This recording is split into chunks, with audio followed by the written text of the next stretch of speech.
తాకట్టులో ఉన్న బంగారాన్ని విడిపించి ఆ రోజున్న మార్కెట్ ధర కట్టి మిగిలిన డబ్బును మీకు అందిస్తుంది ఎస్వీఎస్ గోల్డ్.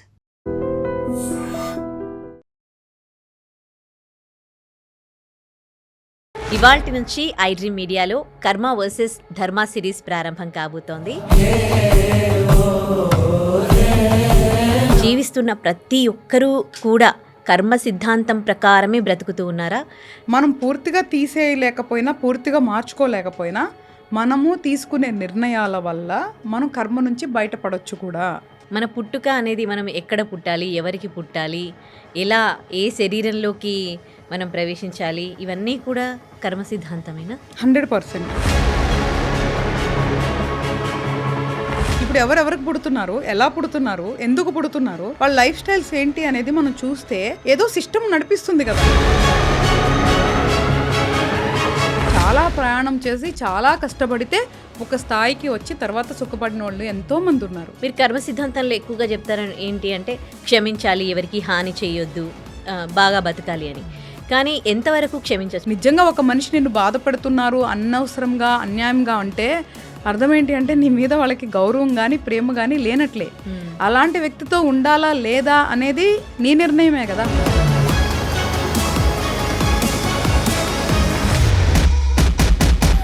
క్షమించటం అనేది ఫైన్, కానీ వాళ్ళకి అన్యాయం జరిగింది కదా, న్యాయబద్ధంగా పోరాడటం అనేది న్యాయ పోరాటం అంటారు. అంటే మనకి శాస్త్రంలో కూడా నువ్వు చెప్పిన గీతలో కానీ ఎక్కడైనా ధర్మయుద్ధం ఎప్పుడు తప్పు కాదు. ఐడ్రీమ్ ప్రేక్షకులకు నమస్కారం. కర్మ వర్సెస్ ధర్మ సిరీస్కి స్వాగతం.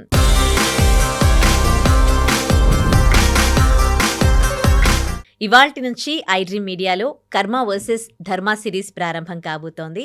సో ఇప్పటికే మనకి కర్మకి సంబంధించి ప్రముఖ జ్యోతిషురాలు, త్రివర్ణ గురుపీఠం హీలింగ్ కర్మ గైడింగ్ సోల్ వ్యవస్థాపకురాలు డాక్టర్ హరిత గోగినేని గారి వాళ్ళ నుంచి మనతో పాటు స్టూడియోలో ఉంటారు. కర్మకి సంబంధించి మనకి ఏమైనా డౌట్స్ ఉంటే క్లారిఫై చేయడానికి. సో ఇప్పటివరకు చేసిన ప్రోగ్రామ్స్ అన్నీ కూడా మీరు ఆదరించారు. ఈ ప్రోగ్రామ్ని కూడా మీరు అలాగే ఆదరిస్తారని కోరుకుంటున్నాం. అలాగే మీకు కర్మకి సంబంధించి ఎలాంటి డౌట్స్ ఉన్నా కూడా మీరు కమెంట్లో పోస్ట్ చేయండి. ఆ క్వశ్చన్ నేను హరిత గారిని అడుగుతాను, మీకు ఆ డౌట్ క్లారిఫై చేస్తాను. నమస్తే మ్యామ్. చాలా చాలా థ్యాంక్స్. మనం ఇవాళ నుంచే ఫస్ట్ ప్రోగ్రామ్ స్టార్ట్ చేయబోతూ ఉన్నాము. ఇప్పటికే మీరు కర్మ గురించి చాలా చాలాసార్లు చెప్పారు, కర్మ అంటే ఏంటి అని. సో కర్మ గురించి ఇంకో డౌట్ ఏంటంటే, ఇప్పుడు జీవిస్తున్న ప్రతి ఒక్కరూ కూడా కర్మ సిద్ధాంతం ప్రకారమే బ్రతుకుతూ ఉన్నారా, లేకపోతే లేదు వాళ్ళకి ఏమైనా ప్రాబ్లమ్స్ ఉన్నప్పుడు నేను ఎందుకు నా కర్మ ఇట్లా ఉందని నేను ఇట్లా ఉండాలి, నేను నా కర్మను మార్చుకుంటాను అని కొంతమంది అంటే విల్లింగ్ ఫీల్తో వెళ్తూ ఉంటారు. సో అది కూడా కర్మ సిద్ధాంతమేనా? లేకపోతే నువ్వు అడిగిన దాంట్లో 2 విషయాలు ఉన్నాయి కదా. కర్మ సిద్ధాంతం ఫ్రీ విల్ అంటే స్వేచ్ఛగా నిర్ణయం తీసుకోవటం. ఇప్పుడు ఏదైతే ఇప్పుడు whatever we are going through అంటే ఇప్పుడు మనం ఏదైతే అనుభవిస్తున్నామో అది కర్మానుసారం అనుభవిస్తున్నాం. కానీ ఇప్పుడు ఏదైతే జరుగుతుందో, జరగబోతుందో అది మనకి ఫ్రీ విల్ అంటే మనం స్వేచ్ఛగా నిర్ణయాలు తీసుకోవచ్చు. సో అనుభవించేది కర్మకు సంబంధించింది. ఇప్పుడు జరిగే ఫ్యూచర్కి సంబంధించి మాత్రం మనమే ఫ్రీగా దానికి సంబంధించి నిర్ణయాలు కానీ, ప్రయాణం కానీ, ప్రణాళిక కానీ చేసుకోవచ్చు. అందులో మనం చేసే పనుల వల్ల మళ్ళీ మంచి చెడు అనేది మళ్ళీ ఫ్యూచర్ అకౌంట్లో నీకు స్టోర్ అవుతూ ఉంటుంది అనమాట. సో ఇప్పుడు ఇలా జరుగుతుంది కర్మ అయినా, మనం పూర్తిగా తీసేయలేకపోయినా, పూర్తిగా మార్చుకోలేకపోయినా, మనము తీసుకునే నిర్ణయాల వల్ల మనం కర్మ నుంచి బయటపడొచ్చు కూడా. సో అది మనం తీసుకునే నిర్ణయాల వల్ల ఆధారపడి ఉంటుందన్నమాట. సో ఇప్పుడు ఫర్ ఎగ్జాంపుల్ ఇప్పుడు కర్మానుసారం పూర్వజన్మలోనో లేదో మనకు తెలుసో తెలియకో మనం చేసిన యాక్షన్స్ వల్ల వచ్చిన రియాక్షన్స్నే కర్మ అంటారు. అంటే మనం చేసిన దానికి ఫలితమే కర్మ అని చెప్పబడతాం మనం. ఇప్పుడు ఈ శరీరంలో వాళ్ళకి ఏదన్నా హెల్త్ రిలేటెడ్ ఇష్యూ వచ్చింది అనుకుందాం. ఫర్ ఎగ్జాంపుల్ డయాబెటిక్ ఇష్యూయే వచ్చింది అనుకుందాం. అది హెరిడిటీ అవ్వచ్చు లేదా కర్మానుసారం రావచ్చు. సో కర్మానుసారం ఎలా వస్తుంది? కర్మానుసారం వల్లే గ్రహాలు కూర్చుంటాయని ఎప్పుడు చెప్తూ ఉంటాను కదా. సో ఆ గ్రహాల స్థితిగతులు బట్టి, ఆ హార్మోన్స్ ఇంబ్యాలెన్స్ బట్టి మనకి డయాబెటీస్ అనేది వస్తూ ఉంటుంది. నువ్వు చూస్తే షుగర్ తిన్నంత మాత్రానో, లేదు అంటే వేరే అంటే స్ట్రెస్ ఉంటేనో, స్ట్రెస్ ఉండకపోతేనో, వేరే వేరే రకరకాలుగా నువ్వు ఎప్పుడు జడ్జ్ చేయలేవు. డయాబెటిక్ ఎందుకు వస్తుంది అనేది ఎప్పుడు జడ్జ్ చేయలేవు. నువ్వు చూసి చాలా మందికి 40-50 ఇయర్స్లో వస్తుంది. హెరిడిటీ ఎట్లా అవుతుంది? నువ్వు మామూలుగా వచ్చే ముందే వాళ్ళకి జీన్స్లో ఉంటుంది అంటే ఎక్కడ మొదలైంది అసలు అది? సో ఇలాగ డయాబెటిక్ సంబంధించి మనకి చాలా క్వశ్చన్స్ ఉంటాయి కదా. సో నేనేమంటాను, వాట్ ఎవర్ ఇట్ ఈస్, ఒక ఇన్సులినో లేదా హార్మోన్స్ రిలేటెడ్కి సంబంధించిన ఒకటి నీకు వచ్చింది కర్మానుసారమే అనుకుందాం. ఇప్పుడు అది వచ్చింది, నువ్వు దాన్ని పెంచుకుంటావా తగ్గించుకుంటావా నీ చేతుల్లోనే ఉంటుంది కదా. అవును. అంటే సమయానికి మందులేసుకుంటావా, లేదా నీ ఆహారపు అలవాట్లు మార్చుకుంటావా, దానికి సంబంధించిన ఎంతో కొంత కసరత్తు చేసుకుంటావా అనేది మన చేతుల్లోనే ఉంది కదా. సో రావటం కర్మ అనుకుందాం. ఫర్ ఎగ్జాంపుల్ చెప్తున్నాను నేను అర్థం అవటానికి. ఒకవేళ డయాబెటిక్ అనే ఒక వ్యాధి రావటం కర్మ అనుకుందాం, కానీ దాన్ని తగ్గించుకోవటం పెంచుకోవటం అయితే మన చేతుల్లోనే ఉంది కదా. కరెక్ట్. సో దాన్ని తినకూడని పదార్థాలు ఇష్టం వచ్చినట్టు తినేసేసేసి ఇన్సులిన్స్ లెవెల్కి వెళ్ళిపోయి ఏదన్నా సివియర్గా చేసుకోవటం అనేది ఫ్రీ విల్లే కదా, అది కర్మ కాదు కదా. సో నీకే వచ్చింది దానికి నువ్వు రెస్పాన్సిబిలిటీ కాదు కదా. ఒక శరీరంలో ఒక డయాబెటిక్ అనే ఒక వ్యాధి రావటం అనేది వాళ్ళకి సంబంధం లేకుండా జరిగి ఉండొచ్చు కదా. అవును. కానీ ఇప్పుడు ఎలా బతకాలి, దాని నుంచి ఎలా బయటికి రావాలి, ఎలా తగ్గించుకోవాలి, ఆ జీవితం ఏదైతే తను తినే కానీ చేసే పనులు ప్రణాళిక అనేది ఫ్రీ విల్. సో కర్మానుసారం కొన్ని వచ్చినా అంటే మనకు సంబంధం లేకుండా మనం తెలియకుండా వచ్చేదనే కదా మనం కర్మ యాక్షన్స్ అంటున్నాము. కానీ వచ్చిన తర్వాత దాని నుంచి ఎలా మనం తప్పించుకోగలము, లేదంటే ఎలా తగ్గించుకోగలము, లేదా ఎలా ఓవర్కమ్ అవుతాము అనేది మాత్రం మన చేతుల్లోనే ఉంటుంది. సో ఎప్పుడు కూడా కర్మ మీద వదిలేసేసేసి బ్లేమ్ చేసేసి అనేది ఒక ఎక్స్క్యూజ్. ఏది జరిగినా సరే దాని నుంచి మనం బయటకు రావచ్చు. సో కర్మానుసారం మనకి అనుకోకుండా కొన్ని జరిగినా మన చేతుల్లో లేనివి దాని నుంచి ఎలాగా బయటకు వచ్చేది అనేది మాత్రం మనకి పూర్తి స్వేచ్ఛ, మనకి పూర్తిగా మన ఫ్రీ విల్ డెసిషన్స్ మీద ఆధారపడి ఉంటుంది. మన పుట్టుక అనేది మనం ఎక్కడ పుట్టాలి, ఎవరికి పుట్టాలి, ఎలా ఏ శరీరంలోకి మనం ప్రవేశించాలి, ఇవన్నీ కూడా కర్మ సిద్ధాంతమేనా? 100%. అంటే నాకు తెలిసిన సబ్జెక్ట్ చెప్తున్నా. మేబీ ఎవరైనా ఏకీభవించినా ఏకీభవించకపోయినా ఆలోచిస్తే అర్థమవుతుంది ఎవరికైనా సరే. ఎందుకు మనం వీళ్ళకే పుట్టాం, ఎందుకు వాళ్ళు వాళ్ళకే పుట్టారు, ఏంటి అంటే దెర్ ఇస్ ఎ సిస్టమ్ కదా. ఇప్పుడు ఎవరెవరికి పుడుతున్నారు, ఎలా పుడుతున్నారు, ఎందుకు పుడుతున్నారు, వాళ్ళ లైఫ్ స్టైల్స్ ఏంటి అనేది మనం చూస్తే ఏదో సిస్టమ్ నడిపిస్తుంది కదా. మనకి తెలియనే ఒక పవర్ ఆర్ సిస్టమ్ ఎక్కడో ఆపరేట్ అవుతుంది కదా.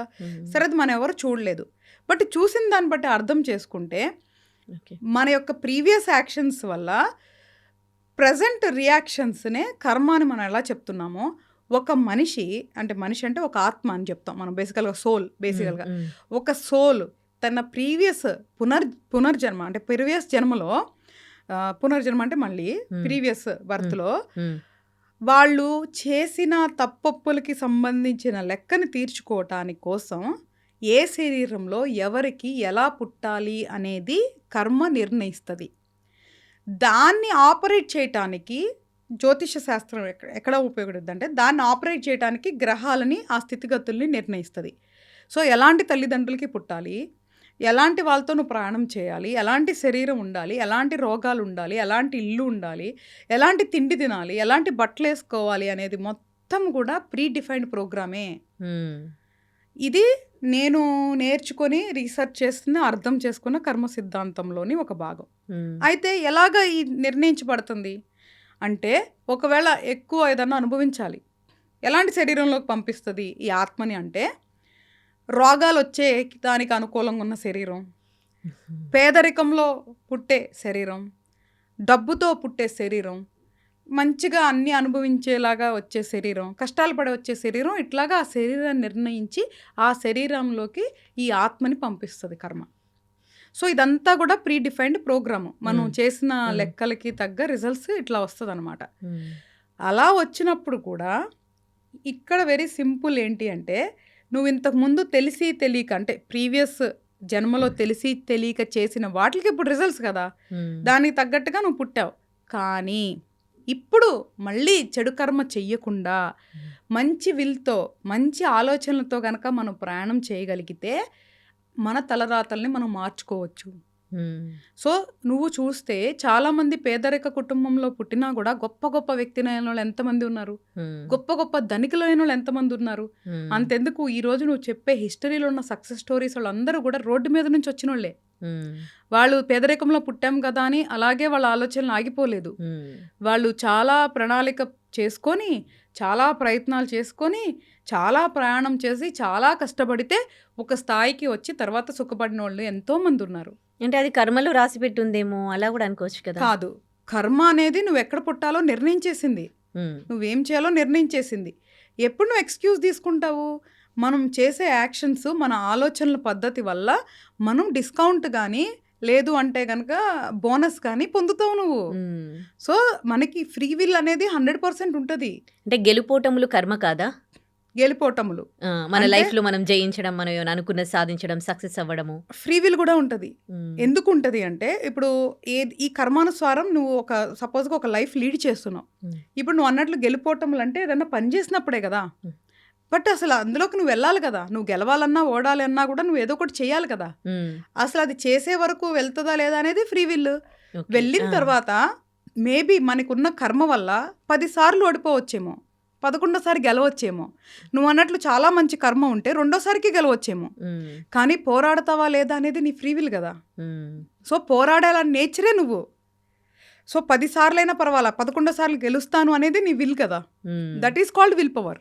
ఓకే. సో, అది నిన్ను గెలిపిస్తది. హ్మ్. ఇప్పుడేది నువ్వు మేనిఫెస్ట్ చేస్తున్నావో అది కూడా నీకు హెల్ప్ అవుతది. హ్మ్. ఇప్పుడేదైతే ఫ్రీ విల్ ఉందో అది కూడా నీకు హెల్ప్ చేస్తది. సో, కర్మను అలాగే కదా మనం జయించాలి. హ్మ్. సో, రాసిందే అనుభవిస్తానికి పుడితే ఇంకా మనం ఎందుకు ఇంకా? హ్మ్. మనం మార్చుకోవాలి. సో, అందుకే మనిషి జన్మ ఒక్కటే దాంట్లో సాధ్యం నీకు. వేరే ఏ జన్మలో నువ్వు మార్చుకోలేవు. ఒక్క మనిషి జన్మలోనే ఈ ఆత్మకి మనం విముక్తి ఇవ్వగలం. హ్మ్. ఎలా ఇవ్వగలం అంటే, ఆ కర్మని మనం ఫ్రీ చేసుకోవాలి. హ్మ్. ఓకే. అసలు ఈ కర్మ గురించి ఎవరు చెప్పారు? మనకు పునర్జన్మ ఉన్నది అండ్ గత జన్మ కూడా ఉంది అని. అంటే కొంతమందికి ఇలాంటి డౌట్స్ కూడా ఉంటాయి. అసలు ఏంటి ఈ కర్మ? ఒక మనిషి జీవితం అనేది ఒకటేసారి పుడతారు. ఉన్నన్ని రోజులు హ్యాపీగా ఉండాలి. కొన్ని మంచి మాటలు చెప్పేవాళ్ళు కూడా ఉంటారు. అంటే ఎవరికీ హాని చేయకుండా వాళ్ళ లైఫ్ లీడ్ చేస్తే చాలు. నెక్స్ట్ బర్త్ ఉంటుందో లేదో ఎవరికీ తెలీదు. కానీ మీరు కర్మ సిద్ధాంతం, గత జన్మ, పునర్జన్మ అంటారు. అసలు గత జన్మ ఉన్నది, పునర్జన్మ ఉంటుంది అని ఎవరు చెప్పారు? దేంట్లో రాసిపెట్టుంది? హిందూ శాస్త్రంలో పొందుపరచబడింది. మనిషి అనే వాళ్ళు ఎవ్వరికైనా సరే కర్మ అనేది అప్లికేబుల్ అవుతుంది. కానీ హిందూ శాస్త్రంలో మాత్రమే దానికి సంబంధించిన ఎక్స్‌ప్లనేషన్ ఇవ్వబడింది. ఒక మనిషి ధర్మం ఏంటి? ఒకవేళ ధర్మం తప్పితే ఎలాంటి కర్మ వస్తది? ఒకవేళ మనం ఏ కర్మ మనం గనక మనం స్టోర్ చేసుకుంటే దాని తర్వాత దాని రిజల్ట్స్ ఎలా వస్తాయి? సో, ఈ కర్మ నుంచి మనం ఎప్పుడు విముక్తి పొందొచ్చు? దీనికి సంబంధించిన సిస్టమ్ అంతా మన దగ్గర పొందుపరచబడి ఉంది. సో, కర్మ అనేది ఓన్లీ హిందూ శాస్త్రానికి లిమిటెడ్ కాదు. హిందూ శాస్త్రంలో దానికి సంబంధించిన ఎక్స్‌ప్లనేషన్ ఇవ్వబడింది. ఇప్పుడు సైన్స్ గురించి ఒక టెక్స్ట్ బుక్‌లో ఎక్స్‌ప్లనేషన్ ఇస్తారో, హిందూ శాస్త్రంలో కూడా ఈ కర్మ, ధర్మం గురించి మనకి ఎక్స్‌ప్లనేషన్ ఇవ్వబడింది. బట్ కానీ ఇది అందరికీ అప్లికేబుల్ అవుతది. సో, ఇప్పుడు నువ్వన్నట్లు మనకి ప్రీవియస్ జన్మ గుర్తుండదు. నెక్స్ట్ జన్మ ఏంటో తెలీదు. అందుకే నేనేం చెప్తున్నాను, మనకి తెలియని జన్మలో మన జీవితాన్ని మనమే రాసుకుందాం. మంచిగా పుట్టాలి, మంచిగా బతకాలి. కాబట్టి ఇప్పుడు తప్పు చేయొద్దు.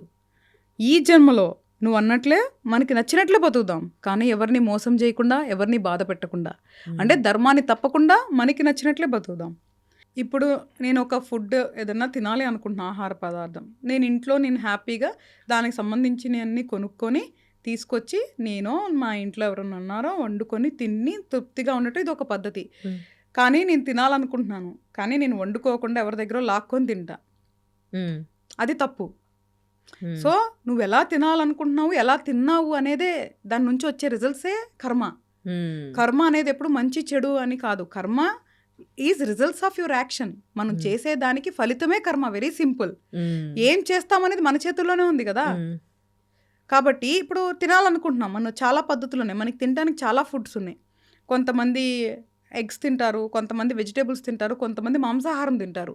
అంటే ఒక జీవిని చంపి తింటున్నాము అంటే అది తప్పు అని ఒకవేళ తినలేదు అనుకో, హ్మ్. అది మంచిది వాళ్ళకి. హ్మ్. లేదు ఒక జీవులు చచ్చిపోయినా పర్వాలా, మన టేస్ట్ బడ్స్ మనకి రుచిగా ఉంటది, మనం తినాలి అనుకొని చూస్ చేసుకున్నాం అనుకో, హ్మ్. దానికి సంబంధించిన రిజల్ట్స్ వేరే ఉంటాయి. హ్మ్. అంటే నేను చంపట్లేదు కదా అంటే అలా కాదు కదా! దాన్ని పెంచినోళ్ళు, దాన్ని చంపినోళ్ళు, దాన్ని తిన్నోళ్ళు అందరూ ఆ పాపంలో భాగం చేసుకోవాల్సిందే. అంటే ఒక జీవిని చంపేదానికే పెంచి హ్మ్. దాన్ని అలా చేయటం అనేది హ్మ్. మానవత్వం అంటే అనిపించుకోదు కదా! సో, హ్మ్. అవి కొన్ని ఉంటాయి అన్నమాట చిన్న చిన్నవి. అలా అని మరి నాకు తినాలనిపిస్తే తినొద్దా అంటే, మనం అన్నీ తినం కదా! హ్మ్. ఎందుకు కొన్ని మాత్రమే తినాలనుకుంటున్నాము? అంటే మనకున్న అవి ప్రేరేపిస్తాయి. అది నువ్వు కంట్రోల్ చేసుకొని తింటావా తినవా అనేది మన ఫ్రీ విల్లే కదా. సో ఇంకా వేరే ఆప్షన్స్ ఉన్నాయి కదా, అదే ఎందుకు తినాలే, వదిలేద్దాం, వద్దులే అనుకుంటే అయిపోతుంది. అలా అందరు తింటే మానేస్తారు అనుకో, ఇలా పెంచి వాటిని చంపే ప్రాసెస్ అనేది ఆగిపోతుంది కదా. కరెక్టే. పాపం వాటికి తొందరగా పెరగడానికి రకరకాల ఇంజెక్షన్స్ ఇస్తారు, రకరకాలు చేస్తారు కదా. అవి కూడా ప్రాణం ఉన్న జీవే కదా. కొంతమంది అంటారు మరి చెట్లు కూడా జీవులే కదా అట్లా అంటే, బట్ ఇది వేరు అది వేరు, సబ్జెక్టు డిఫరెన్స్ ఉంటుంది. ఒక జీవిని పెంచి తిరిగే అన్ని ఉన్న అవయవాలు ఉన్న ఒక జీవి తిరిగే జీవిని తినేది వేరుంటుంది, మొక్కలు తినేది లేదంటే కూరగాయలు తినేది వేరుంటుంది. కాబట్టి నేనేమంటానంటే తెలిసి తెలిసి ఒక ప్రాణానికి ఇబ్బంది పెట్టి చేసే పనులకి ఏదో ఒకటి, అది 5% అయినా 10% అయినా చెడు అనేది మనం జమ చేసుకుంటాం అనమాట. అలాగే మనుషుల్ని మనం తెలిసి గనక బాధ పెట్టి ఎదుటి వాళ్ళని అంటే మానసికంగా అయినా శారీరకంగా అయినా హింసించితే మాత్రం అది కూడా చెడు కర్మ కింద వస్తుంది. మన లైఫ్ మనకి ఇష్టం వచ్చినట్టు బతికేదానికి 1000% మనకి హక్కు ఉంది. ఓన్లీ అట్ ద కండిషన్ ఎవరిని బాధ పెట్టకుండా, ఇబ్బంది పెట్టకుండా. అంటే ఈ కర్మ సిద్ధాంతం ఏం చెప్తోంది అంటే మీరు అన్నట్టుగా ఎవరిని బాధ పెట్టకుండా, ఇబ్బంది పెట్టకుండా మీరు హ్యాపీగా బతకాలి, మీ సోల్ని కూడా ఇబ్బంది పెట్టొద్దు. దీని మూల సిద్ధాంతం ఇదేనా కర్మ సిద్ధాంతం? Very simple. అదే కర్మ సిద్ధాంతాన్ని నమ్ముకుంటే ఇంకా ఎవరు అంటే మళ్ళీ వచ్చే కర్మ ఎట్లా ఉంటుందో అని కొంచెం భయంతోనైనా ఎలాంటి తప్పుడు పనులు చేయరు, పద్ధతిగా బతుకుతారు. 100%. ఒకవేళ మనకి ఇప్పుడు గుర్తుండకపోయినా కానీ పాతది ఏదైతే ప్రారబ్ధ కర్మ మనం అనుభవిస్తున్నామో దాన్ని అనుభవించినంత వరకు అనుభవించి కొత్త కర్మ గనక మనం జమ చేసుకోపోతే వచ్చే జన్మ అనేది, అంటే ఇప్పుడు ఒకవేళ మొత్తం తీర్చుకోలేకపోతాం, మళ్ళీ ఒక జన్మ ఉంటుంది మనకి. ఈ కర్మ లెక్క మొత్తం తీరకుండా మన ఏదైతే ఆత్మకి విముక్తి ఉండదు. కాబట్టి మళ్ళీ ఇంకో జన్మ ఉంటే అది మనకి తెలిసినా తెలియపోయినా మంచిగానే బతుకుతాము, మంచిగా పుడదాము అన్న ఒక ఆశతో అయినా మనం మంచిగా బతకొచ్చు కదా. అది మన చేతుల్లో ఉంది కదా. ఓకే, మనం అన్నట్లు ఓకే మనకి గత జన్మ తెలీదు, అసలు మనం ఒకవేళ నిజంగా పుట్టామో లేదో తెలీదు, కర్మ ఉందో లేదో తెలీదు. ఇప్పుడు మంచిగా బతికి ఒకవేళ మళ్ళీ జన్మ ఉంటే మంచిగా పుట్టాలి అనే ఆశ ఎందుకు పోగొట్టుకోవాలి మనం? ఇప్పుడు కూడా మనిషి అనేవాళ్ళు ఆశాజీవే కదా. ఇప్పుడు ఇప్పుడు ఒక్కొక్క స్టేజ్లో కూడా ప్రతి ఒక్కటి ఆశతోనే మనం ఎదుగుతున్నాం కదా. మనకి ఇప్పుడు సపోజ్ మంచి ఫ్రెండ్స్ రావాలి, మంచి లవర్ దొరకాలి, లేదా మంచి పార్ట్నర్ దొరకాలి, మంచి ఉద్యోగం దొరకాలి, మంచి వ్యాపారం చేయాలి, మంచి డబ్బు రావాలి, ఈ ఆశ ఉన్నట్లే మళ్ళీ జన్మ ఉంటే మంచిగా పుట్టాలి, మంచిగా బతకాలి అనుకుంటే తప్పేంటి? దానికి సంబంధించింది ఏదైనా ఈ జన్మలో మనం చేసే పనుల్ని మనం కంట్రోల్ చేసుకుంటే తప్పేముంది, మంచిదే కదా. ఏదో ఆవేశంలో, లేదంటే ఆ క్షణికావేశం అంటారు కదా, ఏదో ఆవేశంలో స్వార్థంతో ఏదో తప్పు చేసేసి దానికి ఇప్పుడు అనుభవించి మళ్ళీ అనుభవించి ఎందుకు మనకి? ఒక్క క్షణం మనల్ని మనం కంట్రోల్ చేసుకొని మన ఆలోచనలు మనం ఫిల్టర్ చేసుకుంటే ఇప్పుడు ఆ చెడు అనేది ఆపొచ్చు, మంచి కుటుంబం, మంచి సమాజంలో మనం బతకొచ్చు, మళ్ళీ జన్మ ఉంటే అప్పుడు కూడా మంచిగా చేసుకోవచ్చు కదా. మీరు కర్మ సిద్ధాంతంలో ఎక్కువగా చెప్తారని ఏంటి అంటే క్షమించాలి, ఎవరికి హాని చేయొద్దు, బాగా బతకాలి అని. కానీ ఎంతవరకు క్షమించవచ్చు? ఒక పర్సన్ ఒకరిపైన ఇంకొకరిపైన దాడి చేస్తూ ఉన్నారు, సరే వాడు అంటే దాడి చేస్తూ ఉంటే కూడా నా కర్మ, సరే వాడిని క్షమిద్దాం అని వదిలేసి హామ్ చేసుకోవడం బెస్టా, లేకపోతే వాడిని అడ్డుకొని ఎదురుగా ఫైట్ చేయడము కరెక్టా? కర్మ సిద్ధాంతం ఏం చెప్తుంది ఇలాంటి సిచ్యువేషన్లో? ఇప్పుడు మంచి ప్రశ్న వేసావు నాన్న. ఇప్పుడు ఎవరన్నా నీకు హామ్ చేస్తున్నారు, ఫర్ ఎగ్జాంపుల్ నీకు ఫ్రీ విల్ అన్నది ఒకటి ఉంది కదా. కర్మానుసారం నువ్వు ఒకరి చేత బాధించబడుతున్నావు కదా, ఇక్కడ నీకు ఫ్రీ విల్ ఉంటుంది. ఫ్రీ విల్ అంటే ఏంటి? నీవు స్వతహాగా నిర్ణయం తీసుకునే నీ ఆలోచన. సో ఇక్కడ నీ ఆలోచన ఏం చెప్పాలి? ఏదర్ ఆ మనిషి నుంచి దూరంగా ఉంటావా, ఆ మనిషితో ఉండి మార్చుకోవాలనుకుంటున్నావా, లేదా ఆ మనిషికి బుద్ధి చెప్పాలనుకుంటున్నావా, లేదా ఆ మనిషిని కర్మకు వదిలేసి నీ బతుకు నువ్వు బతకాలనుకుంటున్నావా? ఇట్లాగా మనకి ఒక 10 చాయిస్లు ఉన్నాయి అనుకో. ఇందులో ఏది నిర్ణయించుకుంటావు అనేది నువ్వేగా. ఆ మనిషిని క్షమించి ఉండాలనుకుంటున్నావా, వదిలేయాలనుకుంటున్నావా? ఆ మనిషికి బుద్ధి తెప్పించడానికి ఏదైనా చేయాలనుకుంటున్నావా, లేదా కొంచెం అగ్రెసివ్గా థింక్ చేస్తే నన్నే ఇలా చేశాడా, వాడి జీవితాన్ని ఏదన్నా చేద్దాం అనుకుంటున్నావా? ఇట్లాగా మనకి రకరకాల ఆలోచనలు వస్తాయి కదా. నేనేం చెప్తున్నాను అంటే నిజంగా మన జీవితంలో ఎవరైనా జీవితంలో ఒక మనిషి వల్ల బాధించబడితే ధైర్యంగా నిర్ణయం తీసుకోవాలి. ఎలా తీసుకోవాలి? ఆ మనిషి తాత్కాలికంగా మనల్ని బాధిస్తున్నాడా, లేదా ఆ మనిషి బుద్ధే మనల్ని బాధించటమా? First number 1. ఎందుకంటే కొంతమంది కొన్ని సిచ్యువేషన్లో స్ట్రెస్ వల్లనో లేదా వేరే దాని వల్లనో ఒకరిని బాధించటం కానీ బాధ పెట్టడం కానీ జరిగేదానికి అవకాశం ఉంటుంది. ప్రతి మనిషి తప్పు చేస్తాడు. సో ఫస్ట్ నువ్వు అవకాశం ఇస్తున్నావా వాళ్ళకి మారటానికి? ఇస్తే వర్త్ అనుకుంటే అవకాశం ఇవ్వు. లేదు నువ్వు అన్నట్లు వాళ్ళ బుద్ధి లేదు సరిగ్గా, నీ మీద వాళ్ళకి ఇష్టం లేదు, నిజంగా ఒక మనిషి నిన్ను బాధపడుతున్నారు అనవసరంగా అన్యాయంగా అంటే అర్థం ఏంటి అంటే నీ మీద వాళ్ళకి గౌరవం కానీ ప్రేమ కానీ లేనట్లే. అలాంటి వ్యక్తితో ఉండాలా లేదా అనేది నీ నిర్ణయమే కదా. ప్రయత్నించమంటా నేను ఎప్పుడు కూడా. ఎందుకు సడన్ గా డెసిషన్ తీసుకునే దాని బదులు మనకి ఫ్యూచర్ లో ఎప్పుడు రిగ్రెట్స్ ఉండకూడదు కాబట్టి ప్రయత్నించమంటాను. సో ప్రయత్నించిన తర్వాత కూడా వాళ్ళల్లో మార్పు రాకపోతే వాళ్ళ నుంచి దూరంగా ఉండేదా ఏంటి అనేది నిర్ణయం తీసుకోవాలి. ఇక్కడ పాయింట్ నెంబర్ 1, నువ్వు అన్నా క్షమించటం. కలిసి ఉన్నా కలిసి ఉండకపోయినా క్షమించటం వలన వాళ్ళకి మనకి రుణానుబంధం అనేది తెగ్గొట్టిపోతుంది. అది తెగ్గొట్టినంత వరకు ఈ సైకిల్ కంటిన్యూ అవుతూ ఉంటుంది. నువ్వు వాళ్ళని క్షమించావనుకో అక్కడతో వాళ్ళతో నీకు రుణానుబంధం తెగిపోతుంది. లేదు అంటే మళ్ళీ వీడు అనుభవిస్తానికి మళ్ళీ నీతో ఏదో లింక్ పెట్టుకొని మళ్ళీ ఇంకొక జన్మలను మనం భరించాల్సిన అవసరం ఏంటి? అందుకోసం క్షమించమని చెప్తున్నాను. క్షమాగుణం అనేది చిన్న విషయం కాదు నానా. ఒకళ్ళని క్షమించడం అంటే అంత ఈజీ అనుకుంటున్నావా? చాలా పెద్ద టాస్క్ అది. మనం ప్రాయశ్చిత్తము అంటే మనం తప్పు చేస్తే ప్రాయశ్చిత్తం అంటాం కదా, అంటే మనకి మనం తప్పు తెలుసుకుంటాం చూసావా, అది చాలా గొప్ప గుణం. అది జరగాలన్నా ఒకళ్ళు తప్పు చేసినప్పుడు నువ్వు క్షమించాలన్నా ఈ 2 చాలా గొప్ప గుణాలు. అంత ఈజీగా అవి రావు.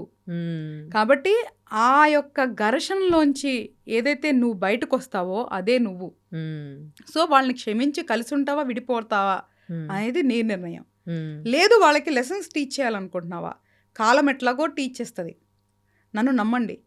అది ఆ రోజా, నెక్స్ట్ రోజా, నెక్స్ట్ వీకా, నెక్స్ట్ మంతా, నెక్స్ట్ ఇయరా లేదా నెక్స్ట్ జన్మ అనేది కర్మ డిసైడ్ చేస్తుంది. కానీ తప్పు చేసిన ప్రతి ఒక్కళ్ళు ఒక రోజు దానికి లెక్క చెల్లించాల్సిందే. కానీ అది ఎంత తొందరగా పనిచేస్తుంది అనేది యువతల వ్యక్తి బట్టి ఆధారపడి ఉంటుంది, వాళ్ళు చేసే యొక్క పని యొక్క తీవ్రత బట్టి ఆధారపడి ఉంటుంది. బట్ అనుభవించటం అయితే ఖాయం, ఇందులో ఎటువంటి సందేహం లేదు. సరే అది నువ్వు క్షమించేసేసి కాలానికి వదిలేస్తావా లేదా అనేది నీ నిర్ణయం. లేదు ఇంకొక పని నువ్వు బుద్ధి చెప్పాలనుకుంటున్నావు అనుకో, మనకి సిస్టమ్ ఉంది కదా, లా అని ఒక సిస్టమ్ ఉంది కదా, పద్ధతిగా వెళ్ళొచ్చు. నువ్వు మన చేతుల్లోకి తీసుకోకూడదు. ధర్మాన్ని కానీ కాలాన్ని కానీ మన చేతుల్లోకి తీసుకోకూడదు. ఇప్పుడు ఎవడో ఒకడు తప్పు చేశాడు అంటే వాడికి బుద్ధి చెప్పాలని నువ్వు 4 మనుషుల్ని హైర్ చేయటం కానీ లేదా మనమే వాడు వచ్చినప్పుడు కర్ర తీసుకొని కొట్టావనుకో, వాడు తప్పు చేసినందుకు కొట్టారు అని వాళ్ళు అనుకుంటారు. కానీ నువ్వెవరు వాడిని శిక్షిస్తానికి అనేది కాలం అనుకుంటుంది. నువ్వు వాడి చేతులు అనుభవించాలని నేను రాశా, మళ్ళీ తిరిగి నువ్వెవరు వాడిని శిక్షిస్తానికి? కరెక్ట్. ఇక్కడ అర్థం చేసుకోవాల్సింది ఏంటి అంటే నాన్న, మనకి బాధాకరమైన మనం అర్థం చేసుకోవాల్సింది ఏంటంటే ఒకటి చేతిలో మనం మోసపోయాము లేదా ఒకళ్ళ చేతిలో మనం బాధించబడుతున్నాం అంటే అది మన కర్మ. కానీ అది కంటిన్యూ చేస్తావా లేదా అనేది నీ ఫ్రీ విల్. బ్రేక్ చేయమంటున్నా నేను. ఓకే, నీ కర్మని నువ్వు బ్రేక్ చేయి, నీ కర్మను నువ్వు జయించు. వాళ్ళతో ఉండాలా లేదా నీకు స్వేచ్ఛగా ఉంది నిర్ణయం తీసుకోవటం, అది నిర్ణయం తీసుకో. వాళ్ళు మార్చుకుంటావా లేదా నిర్ణయం తీసుకునేది ఉంది నీ దగ్గర. వాళ్ళతో ఉండాలా లేదా మార్చుకుంటావా లేదా అనేది నీ ఫ్రీ విల్. దాన్ని బట్టి రిజల్ట్స్ మారుతాయి కదా. ఆలోచించమంటున్నాను, చాలా డీప్గా ఆలోచించి ప్రాపర్గా నిర్ణయాలు తీసుకోవాలి. క్షణికావేశంతో తీసుకోకూడదు. మనకి డెఫినెట్గా ప్రతి ఒక్క మనిషికి బాధేస్తుంది, కానీ ఆ ఎమోషన్తో ఆలోచించు. మాకు ఫస్ట్ ఏదో రీజన్ ఉంది నేను ఇది గో త్రూ అవటానికి, ఇప్పుడు నేను ఎలా బయటికి రావాలి అని ప్రశాంతంగా కూర్చొని ఆలోచించాలి. లేదా మనకి కౌన్సిలర్సో, ఇప్పుడు బేసికల్గా నేను ఆస్ట్రాలజర్ అయినా మోర్ ఐఎమ్ కౌన్సిలర్ అనమాట. అలాగ సమస్యలు ఉన్నప్పుడు మనం కౌన్సిలింగ్ ఇస్తాము. ప్రొఫెషనల్ కౌన్సిలర్స్ కానీ సైకాలజిస్టులను కానీ అప్రోచ్ అయ్యి మనకి ఉన్న ఆలోచనలు వాళ్ళతో షేర్ చేసుకొని థర్డ్ ఒపీనియన్ తీసుకోవాలి. Rather than talking to me ఫ్రెండ్స్తో ఫ్యామిలీ వాళ్ళతో మాట్లాడేదానికంటే అలా థర్డ్ పార్టీ అంటే అవతల వ్యక్తికి మనకి సంబంధం లేని 3వ వ్యక్తి దగ్గర వ్యక్తపరచుకుంటే మనకి ప్రాపర్గా మనకి సజెషన్స్ వస్తాయి అన్నమాట, సలహాలు. ఓకే. మన వాళ్ళు ఎట్లా ఉంటారంటే బయాస్డ్ ఉంటారు కాబట్టి కరెక్ట్. మనకి ప్రాపర్గా వాళ్ళు సజెషన్ ఇవ్వలేరు. సో నేను ఫస్ట్ చెప్పేది ఏంటంటే, ఒకవేళ రిలేషన్ అయినా నార్మల్గా అయినా ఎక్కడైనా ఇబ్బంది వచ్చి మనం నిర్ణయం తీసుకోలేని పరిస్థితి ఉంటేనే అప్పుడు థర్డ్ ఒక ఒపీనియన్ తీసుకొని దాన్ని బట్టి డెసిషన్ తీసుకొని చక్కగా నీట్గా ప్రణాళిక చేసుకొని అహింస మార్గంలో వెళ్ళటం బెటరు. లేదు వాళ్ళకి నిజంగా చేయాలనుకుంటే మన దగ్గర చట్టాలు ఉన్నాయి, లాలు ఉన్నాయి, మిస్యూజ్ చేయకుండా జెన్యున్గా వెళ్ళి అప్రోచ్ చేయొచ్చు. అంటే ఎంతవరకు అవుతుంది అంటే అది మళ్ళీ సపరేట్ సబ్జెక్ట్. బట్ ఒకవేళ నువ్వు నిజంగా వాళ్ళని శిక్షించాలి అనుకుంటే మనకి ఏదైతే పార్ట్ ఆఫ్ లా ఉందో దానికి ఎవరైతే కార్యకర్తలు ఉన్నారో వాళ్ళ చేతుల్లో పెడతాం బెటర్, మనం మన చేతుల్లో తీసుకోకుండా. ఎందుకు చెప్తున్నానంటే ఇప్పుడు వాళ్ళకి ఏదన్నా చేస్తే ఈ క్షణం మనకి ఏదో తృప్తి కలగవచ్చు, కానీ దాని వల్ల కూడా మళ్ళీ చెడు కర్మ అనేది ఫామ్ అవుతుంది. ఒక చెడు చేసిన వ్యక్తికి ఏదో మనం బుద్ధి చెప్పాలని మళ్ళీ చెడు తెచ్చుకునే బదులు మనం అది అర్థం చేసుకొని యాక్సెప్ట్ చేసేసి అంగీకరించి వాళ్ళని క్షమించి అక్కడ నుంచి ఆ ఊబిలోంచి బయటికి వెళ్ళిపోమంటున్నా. బ్రేక్ ద కర్మ అంటున్నా నేను. ఓకే. కర్మ బ్రేక్ అయిపోద్ది, ఇంకా కర్మ మళ్ళీ మనకి ఫాలో కాదు. అక్కడికి బ్రేక్ అయిపోద్ది. అది మన చేతుల్లోనే ఉంటది, చెయ్యాలి. అలా చేయలేరు మన వాళ్ళు, అక్కడే మనం సఫర్ అవుతూ ఉంటాం అనమాట. అది మనం ఎప్పుడైతే తెలుసుకొని మనం మెచ్యూర్డ్గా ఆలోచించి ప్రాక్టికల్గా ఉంటామో ఇవన్నీ బయటికి రావచ్చు. ఇప్పుడే అంటే చాలామంది అనుకోవచ్చు, ఇప్పుడు మనం ఇది చెప్తున్నాం కదా అంటే మనం ఏదో చదువుకొని చెప్తామో లేదో ఇంకోటి అనుకుంటారు. లేదు, నేను ఇంతకుముందు కూడా చెప్పా, మళ్ళీ చెప్తున్నా, జీవితంలో ఏదైతే నేను చూశానో, నేర్చుకున్నానో, అనుభవించానో, రీసెర్చ్ చేశానో ద రియల్ ప్రాక్టికల్ సబ్జెక్ట్ మాత్రమే నేను చెప్తున్నా. అంటే ఏది పాసిబుల్లో అదే చెప్తున్నా. ఇది చేయగలరు, ప్రతి మనిషి చేయగలరు తలుచుకుంటే, కానీ చెయ్యాలి అనుకోరు, అక్కడే ఆగిపోతారు. చాలామంది భరిస్తారు, మేబీ డిపెండెన్సీ అయి ఉండొచ్చు, లేదా ఇంకొక బలహీనత అయి ఉండొచ్చు. ఇలా రకరకాలుగా ఉంటాయి. వాటికి మనం కర్మను బ్లేమ్ చేయకూడదు. నాకు మీరు చెప్పిన సబ్జెక్ట్ చాలా బాగా అర్థమైంది. కాకపోతే నాకు పురాణాలకు సంబంధించి 2 డౌట్స్ ఉన్నాయి. ఒకటి, శ్రీకృష్ణుడు ఏంటంటే సందర్భం వచ్చినప్పుడు మనం ఫైట్ చేయాలి అని చెప్తారు. అండ్ భీష్ముడికి తీసుకొచ్చేసరికి కొన్నిసార్లు భరించాలి అని ఉంటుంది, ఆయన అన్ని కర్మ సిద్ధాంతాన్ని భరిస్తారు. సో ఒక కేసుకి సంబంధించి ఫాదర్కి పిల్లలకి మధ్య డిస్టర్బెన్స్ వచ్చాయి, ఎందుకంటే ఫాదర్కి 2 వైఫ్స్. సో ప్రాపర్టీ అంతా సెకండ్ వైఫ్ బాబుకి చేశాడు. ఇప్పుడు ఫస్ట్ వైఫ్ పిల్లలు ఫైట్ చేస్తూ ఉన్నారు. సో ఇలా ఫైట్ చేయడం కరెక్టా, లేకపోతే వదిలేసి కర్మ సిద్ధాంతాన్ని బ్రేక్ చేసుకోవడం కరెక్టా, లేకపోతే ఏది కరెక్ట్ అంటారు? ఇది యాక్చువల్గా వెరీ టిపికల్ క్వశ్చన్. ఇది కర్మతో యాక్చువల్గా ఒక తండ్రి ఆస్తి ఆ బిడ్డలకి రావటం వాళ్ళ హక్కు. That to first wife kids వాళ్ళు కంపల్సరీగా సెకండ్ మ్యారేజ్ కూడా చేసుకోలేదు తను, జస్ట్ కీప్. అప్పుడు వాళ్ళకి డెఫినెట్గా హక్కు ఉండదు. ఎవరైతే ఫస్ట్ భార్య వాళ్ళ పిల్లలకి హక్కు ఉంటుంది. అయితే ఇక్కడ మనం అర్థం చేసుకోవాల్సింది ఏంటంటే, ఆ రెండో వ్యక్తి ఆస్తి కోసమే వచ్చి ఉండొచ్చు, ఈ డబ్బు కోసమే వాళ్ళని లోబరుచుకొని ఉండొచ్చు. ఎయిదర్ ఫస్ట్ వాళ్ళు కూర్చోబెట్టి ఆ ఫాదర్కి అర్థమయ్యేలాగా చెప్పి, నలుగురు మంచి మనుషులతోనో రకరకాలుగా, అంటే ఫస్ట్ మాటలతో ఆ మనిషి మనసు మార్చి, మైండ్ మార్చి, రియలైజేషన్ ప్రాసెస్లోకి వెళ్ళి చేసి సాత్వికంగా చేసుకునేది ఒక పద్ధతి. అదంతా అయిపోయింది. అప్పటికి మారలేదు. మారినప్పుడు డెఫినెట్గా లా ప్రకారం ఫైట్ చేయడంలో తప్పే లేదు. ఎందుకంటే ఇక్కడ ఎవరిని మనం హామ్ చేయట్లేదు, అది వీళ్ళ హక్కు. ఎందుకంటే అదే తండ్రిని నమ్ముకొని ఈ పిల్లలు వచ్చారు కదా, అదే భర్తను నమ్ముకొని ఆవిడ జీవితం అంతా అట్లా ఉంది కదా, ఉండి ఆయన నమ్ముకొనే పిల్లలు సంసారం అనేది ఏర్పరచుకున్నారు కదా. ఇప్పుడు నడి రోడ్డు మీద వదిలేయటం అది 100% అధర్మం. ఆయన కర్మ ఆయన అనుభవించాల్సిందే. ఆయన కర్మను అనుభవిస్తాడు అనేది ఇది ఫిక్స్డ్ ప్రోగ్రామ్. ఇంకా నువ్వు దీని గురించి ఆలోచించాల్సిన అవసరం లేదు. కానీ వదిలేయటం, ఫైట్ చేయటం అనేది వీళ్ళ హక్కు. ఫైట్ చేయటం అనేది వీళ్ళ హక్కు, అది అధర్మం కాదు.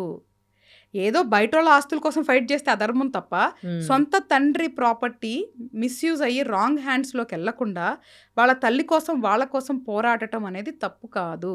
అంటే వాళ్ళ వర్షన్ ఏ విధంగా ఉందంటే, సో మీ అందరు పెళ్ళిళ్ళు అయిపోయాయి, మీది అయిపోయింది, మీ బాధ్యత నేను చేశాను, మీకు ఇంకేం రైట్ ఉంది అని ఆ ఫాదర్ వాదిస్తే? రైట్ ఏమన్నా, ఒక ఫాదర్ బతుకున్నంత వరకు తన ఆస్తి తను అనుభవించవచ్చు. ఆయన అనుభవించేదాన్ని లాక్కోవట్లేదు కదా. ఆయన తదనంతరం అనేది వాళ్ళ పిల్లలకే చెందాలి కదా, అది హక్కు కదా. మన ఆడపిల్లలు కదా, అతను అబ్బాయి, సో ఆడవాళ్ళైనా వారసత్వం అనే ఫీల్ కూడా ఉంటుంది కొంచెం పాత జనరేషన్ వాళ్ళకి. కానీ ఆడవాళ్ళైనా మగవాళ్ళైనా ఆస్తి అనేది అందరికీ సమానం అని ఈరోజు లాలోనే వచ్చింది తల్లి. లానే మార్చేశారు. వారసత్వం అనేది జెండర్ బేస్డ్ కాదు, ఎవరికైనా ఈక్వల్ రైట్స్ ఉంటాయి అనేది ఇప్పుడు లా ఉంది. సో లా ప్రకారం డెఫినెట్గా వాళ్ళు ఫైట్ చేస్తే ఈ పిల్లలే గెలిచేదానికి 100% ఛాన్స్ ఉంటుంది. కాకపోతే ఇదంతా జరిగింది అంటేనే వీళ్ళకి కొంత చెడు కర్మ ఉండబట్టే ఈ ఫేస్ వచ్చిందనేది వీళ్ళు అర్థం చేసుకోవాలి. అర్థం చేసుకొని ఆ కర్మని జయించే మార్గంలో వాళ్ళు వెళ్ళాలి. ఎలా వెళ్ళాలి అంటే ఇప్పుడు వాళ్ళు దీన్ని 2 రకాలు. వదిలేయటం, క్షమించటం అనేది ఫైన్. కానీ వాళ్ళకి అన్యాయం జరిగింది కదా, న్యాయబద్ధంగా పోరాడటం అనేది న్యాయ పోరాటం అంటారు. అంటే మనకి శాస్త్రంలో కూడా నువ్వు చెప్పిన గీతలో కానీ ఎక్కడైనా ధర్మయుద్ధం ఎప్పుడు తప్పు కాదు, ధర్మయుద్ధం ఎప్పుడు చెడు కాదు. వీళ్ళు లా ప్రకారం ఫైట్ చేస్తున్నారు అంటే అది ధర్మయుద్ధం. అదే నువ్వు 4-5 మంది వాళ్ళు గూండాలను పెట్టి వాళ్ళ నాన్నని ఒక రూమ్లో కట్టేసి ఒరే రాస్తావా సస్తావా అని అడిగితే అదే అధర్మ యుద్ధం. లా ప్రకారం వెళ్ళినప్పుడు అది ధర్మయుద్ధం, తప్పే లేదు. వాళ్ళ అమ్మకి వాళ్ళకి న్యాయం జరగాలి. వీళ్ళకి పెళ్ళిళ్ళు అయిపోయి బాగున్నాయి, వాళ్ళ అమ్మ పరిస్థితి ఏంటి? ఆవిడ ఎలా బతకాలి? ఇదే మనిషిని నమ్ముకొని బతికిందే. మరి ఆవిడ ఉన్నప్పుడే ఒక అమ్మాయిని తీసుకొని వచ్చి ఆవిడ మానసికంగా అన్ని రకాలుగా మోసం చేశాడే, మరి ఇప్పుడు ఆవిడకి న్యాయం చేయాలి కదా. అంటే ఇక్కడ చిన్న కరెక్షన్, తనకి ఇవ్వడం జరిగింది కానీ వాళ్ళకి 90% ఇస్తే ఆ అమ్మాయికి ఆ లేడీకి 10% ఇవ్వడం జరిగింది. సో ఆ 10%తో తను అది లైఫ్ చేస్తోంది కదా అని. అంటే సొంత భార్యకి 10% ఇచ్చారా? 10%, వాళ్ళకి 90%. మరి అది తప్పుగా తల్లి. ఎందుకంటే అసలు ఫస్ట్ ఆఫ్ ఆల్ ఇప్పుడు మన దాని ప్రకారం, మన ధర్మం ప్రకారం కానీ సిస్టమ్ ప్రకారం కానీ ఒక భార్య ఉన్నప్పుడు ఇంకొకరితో బంధంలోకి వెళ్ళకూడదు. నువ్వు వెళ్ళాలి అనుకుంటున్నప్పుడు పద్ధతిగా ఆ భార్య దగ్గర అంగీకారం తీసుకోనో, లేదో ఆ భార్యను ఒప్పించి ఆ భార్యతో పద్ధతిగా లీగల్గా విడిపోయో నువ్వు వేరే రిలేషన్ చేసుకో. నేనేమి ఒకళ్ళ దాంట్లో సంతోషంగా లేరంటే దాంట్లోనే ఉండమని మనం ఎప్పుడు చెప్పట్లేదు. కానీ అదైనా పద్ధతి ప్రకారం చేసుకోవాలి కదా. చేసుకొని నువ్వు వెళ్తే పర్వాలా. ఆవిడని మానసికంగా నువ్వు బాధ పెట్టి మానసికంగా మోసం చేసి ఇలాగ చేయటం అధర్మమే.